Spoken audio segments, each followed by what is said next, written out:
let's talk about something that can quietly run our lives, often without us even realizing it.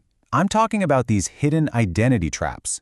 You can think of them like invisible rules we followed that cause a ton of unnecessary pain and confusion.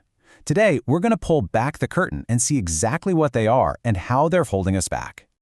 So let me just ask you this straight up. Do you ever get that feeling? The sense that you're just playing a role, that you're putting on a performance for everyone, instead of actually walking your own authentic path? It's a super common feeling, and honestly, it's a huge clue that you might be caught in something much deeper. It turns out that at the very heart of this feeling, there are two specific and really powerful traps.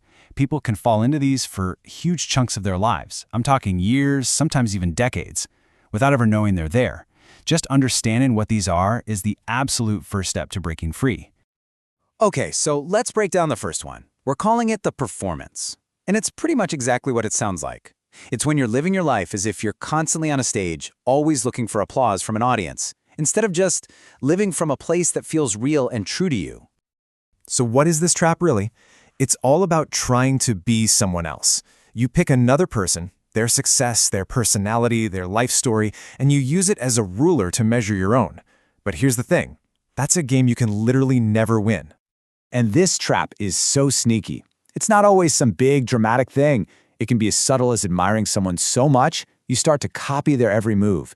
Or, wanting someone to like you so much that you kind of morph into the person you think they want. And maybe the most common one, being so afraid of what people will think that you just become agreeable. Easy. You just slowly lose bits of yourself. And you can feel this inside, right? It just feels off, like you're constantly off balance, a little wobbly. But being yourself, even with all the messy, imperfect parts, that feels like alignment. It feels solid. And this is so crucial. You can never be a better version of someone else, but you can always, always become a fuller version of you. And this quote just nails it. Your job here isn't to be a cheap copy of somebody else. It's to be the original, the one and only you. That's a really powerful thing to remember. All right, so let's get into the second trap. This one is called the mirror. And it's tricky because it's not about how you see yourself, it's about how you see everybody else. So the mirror trap is basically when we expect other people to just be reflections of us. We walk around with this totally unconscious assumption that everyone else thinks like us, values what we value, and feels things the same way we do. And that one little assumption sets us up for constant disappointment. And this is exactly where all that frustration and confusion comes from. You just assume they'll care about something as much as you do, and then they don't. You expect the same level of loyalty, but their actions tell a totally different story. The problem is, you're judging them based on your own internal rulebook, a book they've never even seen. I mean, come on. Doesn't this sound familiar? This is the internal monologue of the mirror trap. It's this endless cycle of frustration, right? Why would they do that? How could they not care? You keep asking these questions, feeling hurt or betrayed, all because you're starting from the false idea that everyone should be just like you.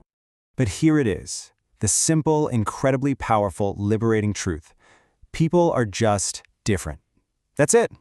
It's not a judgment. They're not worse than you. They're not better than you. They're just running on a different operating system.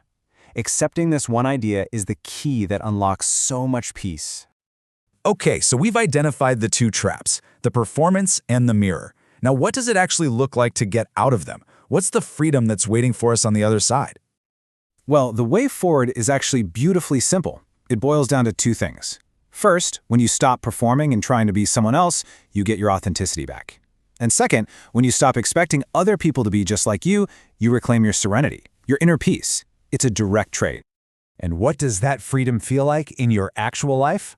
Well, it means you stop twisting yourself into a pretzel just to be liked. You stop getting angry at people for not being who you wish they were.